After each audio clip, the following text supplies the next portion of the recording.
2023. We are here at our Urban Wild, live at Urban Wild session, where we are feeding our constituents, which is part of our efforts to teach through example what the abundance mentality is, how all lives do and can matter in the abundance mentality, and when we all work together, how the surplus that's created by working together is enough to feed and nourish, to survive and to thrive for all the constituents when done properly, with the proper balance in mind, where we do try to consider and take into account that the Creator didn't make any mistakes. There are no invasions, no invasive species here aside from maybe ourselves if we don't do it properly. In other words, every us is an invasive species when they look at the them as a resource. That applies to humans on all levels, that applies to animals on all levels, it applies to every living thing as we try to interact in this paradox of a universe where it seems like everything out there is coming to kill us. And it's not a paradox that for that reason the whole tenet of quote-unquote Jewish faith and again, I say quote-unquote and I say Jewish and I say these things as if I don't identify with them. It's because I don't and I can't. I cannot identify with the diaspora, exile, worst case scenario definition of what I'm supposed to be. I will not identify with something that is already starts off as a caricature or someone else's punchline in a joke. Sorry. So I do believe though that the proper definition of what it is to be an enlightened person, enlightened coming from the same root word as Torah, which means to illuminate, which means to shed light, which means to teach.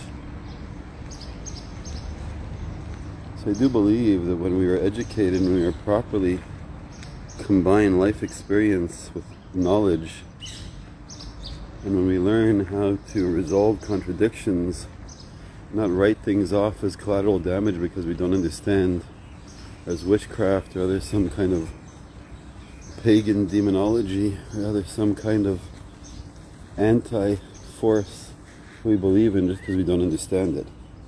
I believe that there's anything that exists has truth in it. It has truth in it, it has purpose in it, and it's finding those universal truths which allows us to tap into the powers of all those things.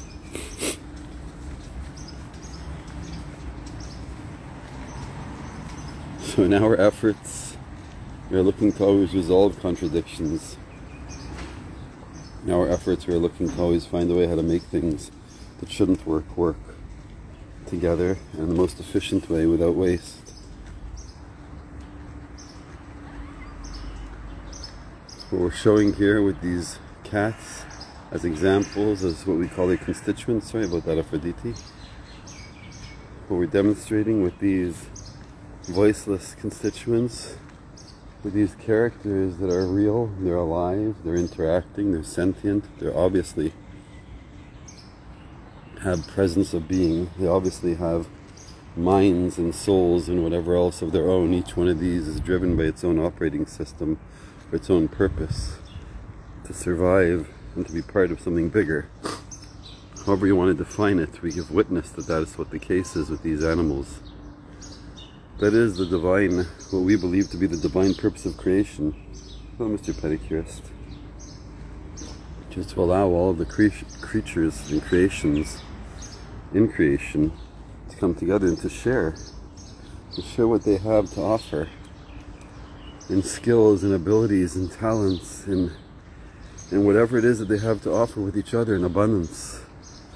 That abundance mentality of sharing, out of privilege, out of the ability to share, out of the acknowledgement through infinite love and gratitude of the abundance that there is, sharing that abundance without fear of what are we going to have tomorrow, without fear of the system breaking, without fear of someone taking it, something or someone taking it from you or it not being enough.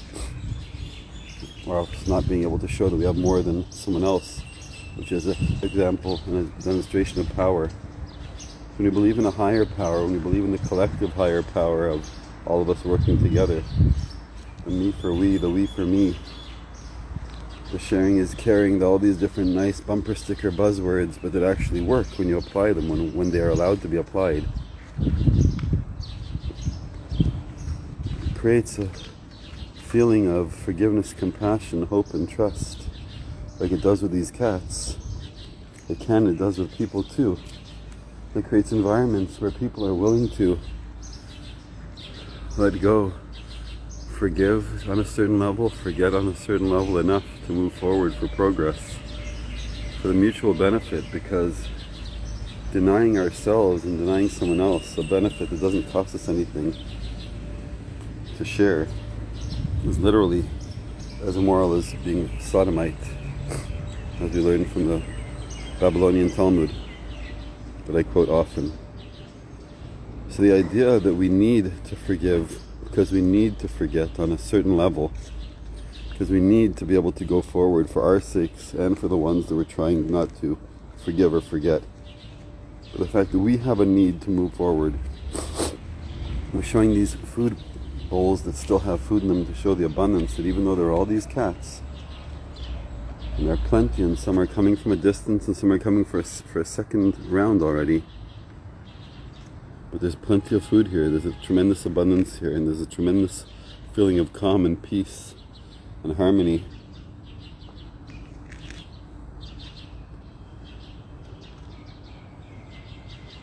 So it's a very difficult thing what we're trying to share. It's difficult because it is a game changer, as the expression goes. It's difficult because it is deemed to be a disruptor, meaning taken out of context, and if it's not adapted and adopted widely enough, will be a disruptor, because the systems, the methods, the philosophies would clash.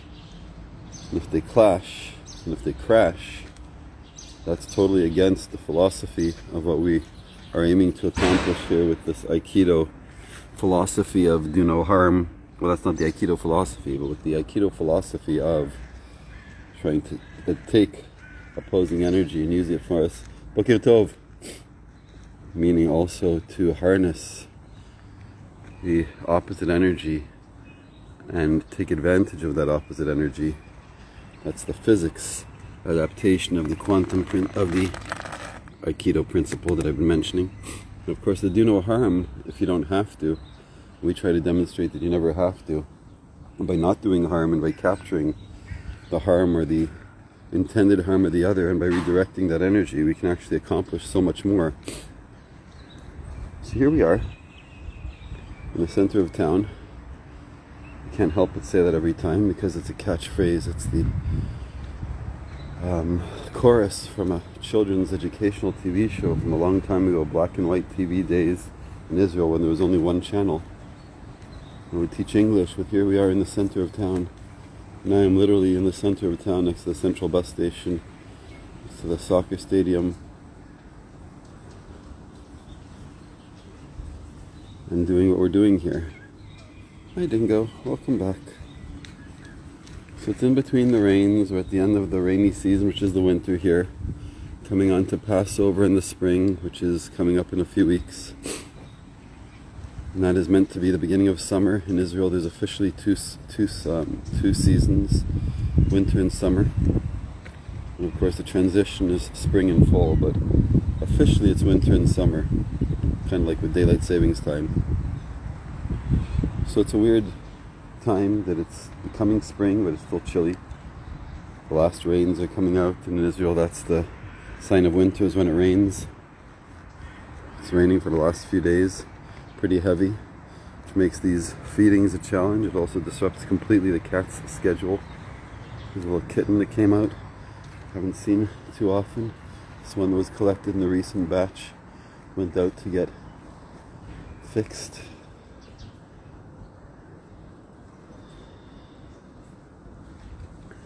So back to what we were describing, back to what we were talking about, that the abundance mentality which is really what nature provides naturally when we let it. What the creation provides naturally if we let it, what Mother Nature provides if we let it, is wherever we are, nature will provide for us what we need. I know it's an easy, bold, broad statement, but it's pretty much proven. If you look at survivalists, if you study indigenous people, if you just look around, you will see that nature, given the chance, will give forth what its constituents needs to survive there. And when someone or something wants more, or when otherwise that system is put to the test, I don't want to say if we don't believe Mother Nature, we put that system to a test and stress it, we throw things out of balance, and that's what we've been doing for at least the last couple of hundred years, at least the last 50 to 100 years. Some might say a few thousand years, but basically it's time to take all the stuff that we've taken from Mother Nature, repurpose it, reuse it, recycle it, do whatever we need to not have to take more, because we're at the point now where this is the point of no return. We have so much out that it does us no good to bring more stuff out of the ground. So if we just take what's already out and use it properly, recycle and repurpose all the stuff that's already been used, and mine from our existing garbage, if not garbage, from our existing obsolete stuff, or all the stuff that's in the system looking for new meaning and purpose. This is the part that I hate. I love when the cats come to me for attention. I hate when they fight over me for attention. I end up bloody. Back to the cats, and back to the focus on the cats. I have to start redirecting the food, redistributing the food like I do at this point. As you can see, there's leftover food piles.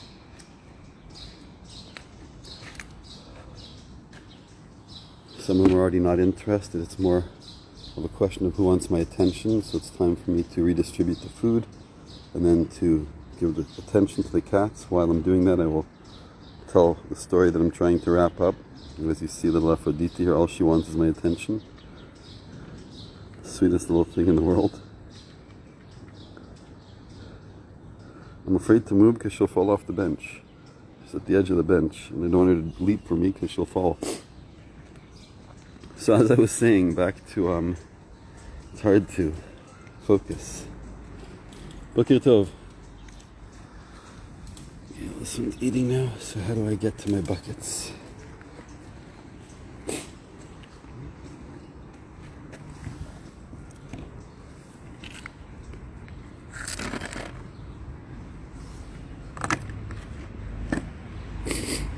Let me do my job, these cats, and they're tripping me up on my feet. It's extremely distracting to try to talk.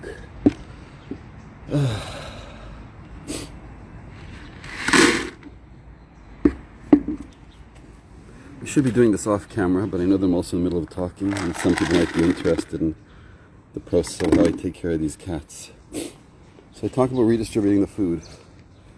In the places where the cats are still eating, like what I call these commonplace, these picnic tables, the smorgasbords that will for now put out more food here to see who's interested in the food. When these are left behind, I redistribute these piles along the wall so I can collect my utensils, my bags, not leave garbage behind, and go on my merry way. During this process, while they're finishing off the plates and what I call cleaning up, is when I give the personal attention, the physical attention to the cats that want it, like this little bugger here, and that one also. But more importantly, what I was explaining before about what we're teaching and how it's disruption. What we're teaching is a way to circumvent the current economic system. If you circumvent the current economic system, then you're basically circumventing the current political system on a certain level, since most politics are driven by tax dollars, which are driven by sales. So it is theoretically deemed a threat, or posed as a threat, what we're talking about, because it sounds like we're trying to destabilize governments. that would be the case if the governments weren't already destabilized. If there were governments in control anywhere, in power anywhere, that were actually doing their job, then, you know, there would be who to say they were threatening. But we're really not threatening any stable government. We're really not threatening anyone. We're not trying to threaten anyone who's doing their job. We're actually trying to offer help to anyone who isn't doing their job, wants help doing their job, because we don't want to be doing their job. We're not looking to overthrow any governments. We're not looking to get into politics. We are very frustrated citizens that have paid plenty of taxes, given our lives in blood, sweat, and tears, and sometimes in military or other government service, that it's about time that we're fed up to see how, with all the money in the world and all the goodwill in the world, with all the blood, sweat, and tears, with all the lives given, with all the good intentions, how we can't get a little bit smarter. It's really frustrating. It's insulting, it's embarrassing, and it's frustrating. So for that reason, we are taking matters in our own hands as far as taking care of ourselves. First, taking care of ourselves, and with that, anyone around us who wants to be taken care of the way we're taken care of. We are sharing our information, we're sharing our knowledge, we're sharing our systems, our path, our food, anything you want. We're sharing freely and openly because we're trying to show that it is not for power. Everything that we're doing is open source. The little bugger just wants attention. Everything we're doing is open source. Everything we're doing is for the sake of helping the public. Everything we're doing is for the sake of freeing the people. And of course, to help governments do their job. Okay, so sorry, it's just a little difficult to do what I'm doing and talk. So this is part of the distribution of the food.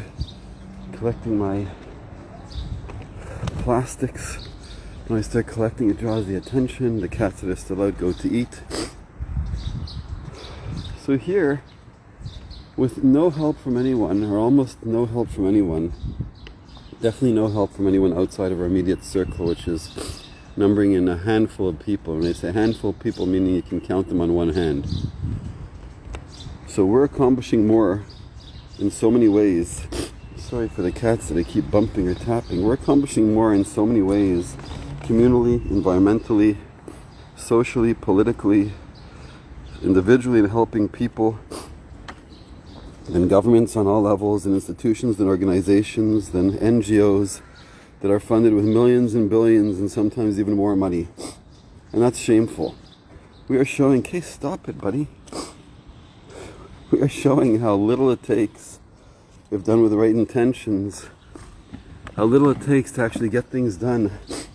20 years ago, we did this with Hatzalah, where it was my cause to explain to the world how the value of a volunteer group of people that are willing to give their lives to do something they believe in is worth more than anything you can pay for.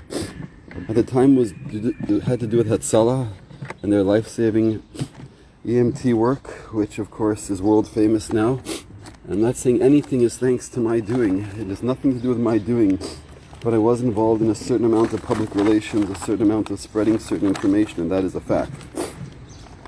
Everyone is a part of the success of the success. Everyone who's been part of it is a part of the success. And of course, there's individuals to be named, and if the time ever comes for me to be asked who they are, I'll be happy to name them in my order.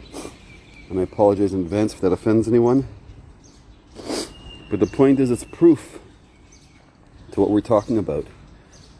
We've created economic systems, voluntary systems, fundraising systems, money-producing systems, algorithms, technology, banking systems. We've helped develop all of those systems for the sake of advancing society. It's come to the point where society has advanced to the point of self-destruction, which is really, really sad. So this last go of it, which is, yes, very much a disruptor, the reason why it's so scary is because there's no money involved. I want to let that sink in for a minute. There's no money involved, meaning it doesn't cost money to do. And it's not for the point of making money, which means that this is open to a lot more people for a lot more purposes. And will be a lot more competitive in a sense where it's already beyond competitive. Yes, this is a total disruptor. But only to the level that anybody wants it to be a threat. It doesn't have to be a threat to anyone or anything. What I mean by that is everyone is invited to participate on any level that they want or can. So it's not a disruptor. I don't have time or energy to explain this anymore now. Please look at previous videos, read my documents. I've shared everything openly, or asked the questions. But you should know that now is the time. There is no more time to discuss or to decide who's going to make money doing what. Money is going to be worthless soon. All money will be worthless soon unless there's something behind it and backing it, unless there's a way to spend the money.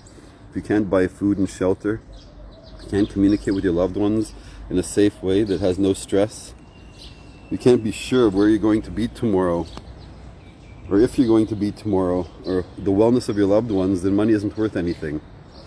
Our system guarantees all of the above, and it does not disrupt anything else that doesn't want to be disrupted. It can live in parallel, in an alternate reality, parallel to the existing one, to let the existing one live out or die out or play out any way it needs to.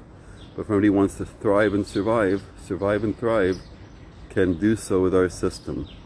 On that happy note, with infinite love and gratitude, wishing you a wonderful rest of your week. And I really have to sign off now.